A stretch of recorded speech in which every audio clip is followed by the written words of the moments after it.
Yo, it's Tiga, back with another Can a Beginner Make a Beat, episode 8. I've been working a lot on my production behind the scenes, and it feels like it's been a while because if you guys saw, the last episode was with Breezy at his place on FL Studio, so that was a completely different experience. But I have been playing around with a plugin called Arcade quite a lot, and I think we will dive into that this episode. But to start things off, I tried to find a melody back on Splice, just to sort of like break from that overuse of it. And then I think we'll move into Arcade once we have a couple of things started and going.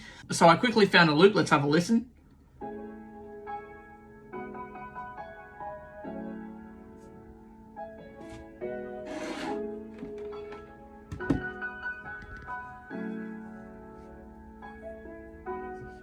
Right, and I want to play around with that. I think using Arcade, I'm going to add some sort of vocal chops and shit and really fill up the track. That's the idea of it anyway. So let's open up Logic. And what I've noticed I should be doing that makes my flow seem like it goes a bit quick, like easier, is getting one loop like this. So one instrument or one loop, adding drums on top of it, and then coming back and adding other layers, like other instruments and shit. I find that helps me develop the sound I want easier, because otherwise if I try and find different instruments and sounds, I end up oversaturating the track. So I think what I'm gonna do,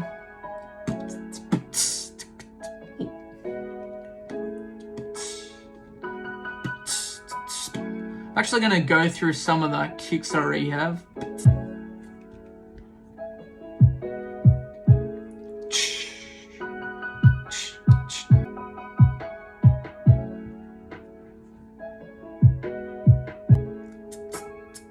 Sometimes just having something nice and simple works nicely, I feel.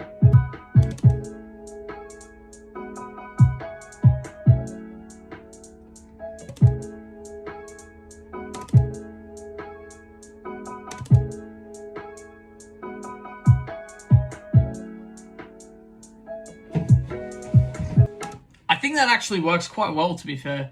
So, like I said, I'll get like the basic drums there.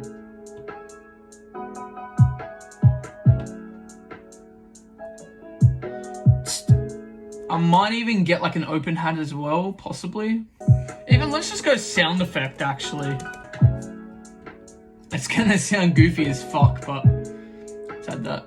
No, let's get rid of that for the moment. So let's add on other instruments. This is where Arcade would come into play. Let's look for like, I was gonna say horn, but let's look for some sort of flute. So the cool thing about this plugin as well is you can sort of like, the tempo set, they have like a tempo range, and then you can also lock in what key you want it to be in as well. That's what I think makes it so nice, because you don't have to like work out what key you're working in or anything. So if I don't want that, dip back out of that, try and find something else. It's not what I want either. Maybe flute's not the go. Let's try an ocarina.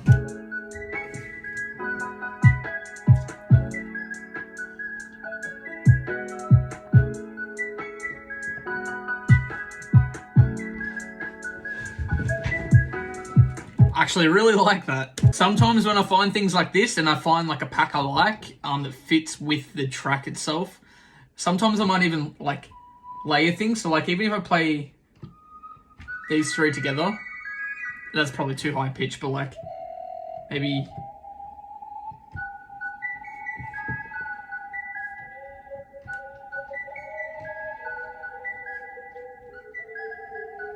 like try and get different layers in there, but this here, definitely I want. And sometimes I do that, oversaturate it, and then like cut it back and take things out because it just becomes too much. And I've got a real bad habit. I do that when I write as well, man. Like I add too much depth to it and it ends up becoming too much to consume. Like it's like you have a dish that you've cooked and you want to add a bit of salt. I add too much salt, like so it becomes not tasty. I know that's a weird like way to put it, but that's how I would put it. The one thing I've noticed about Arcade though that does get annoying is sometimes I'll have to save mid-session and like keep closing in and out, because these are like loops. They only play if you start at the beginning of the loop. So if I close this real quick, so if I start the player head back here, it will play the loop properly. But if I start it, say, here, then it won't. And then later on, that causes problems where, like, you'll have tracks not even in that line and it will still play it anyways, or like you'll have the whole song muted and it will keep playing it and it just gets fucking irritating. That is a downside, but the upsides to this outweigh it drastically, so it's perfectly fine. The other thing you can do as well, if you saw me pull that up there, you can modify the sounds as much as you like. I haven't delved too much into the tweaking option there, but you have like 4 different options at the face of this as well, and they're very easy to play around with, and they're like friendly user. That's user friendly. That's what I'm trying to say. Direction again has changed completely, and again this happens a lot, but it's good when it does. Back of my motherfucking shit. Yo. Another thing I'm gonna do too is with your hats. I'm gonna go to your mixer, so that's on number 4. Something I've learned off camera is if I go to modulation here, go to tremolo or tremolo, however you pronounce it, and I go to hard panning and change this to around 1 hertz. Smoothing.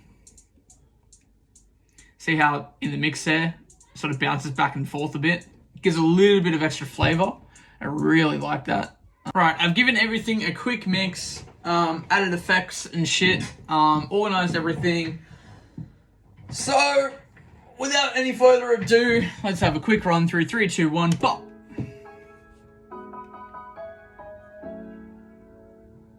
And if I need to change shit throughout the mix, throughout the track here, sorry, as it plays, I will.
I don't know what that last...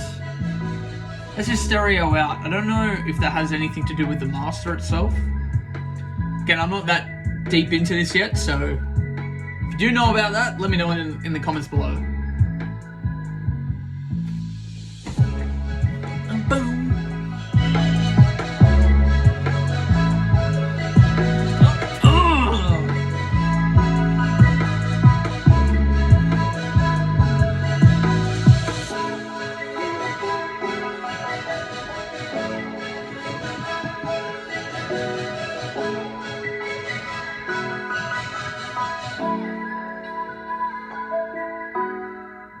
Oh, I really like that flute. The only thing I change right there is, I believe it's the stop one.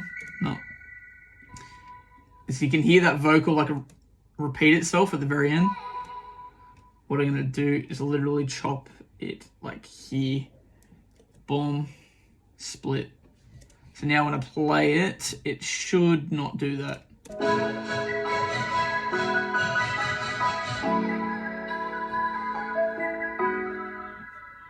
That's a lot smoother. Right, if you guys enjoyed this episode, please like and share. It really does help a lot. And I know I repeat myself and say that all the time, but I truly do mean it. And I truly do mean that I read every comment and I take in every comment and try to apply it into what I give back to you guys. So again, I hope you guys enjoy this video and I'll see you in the next one. Love you all.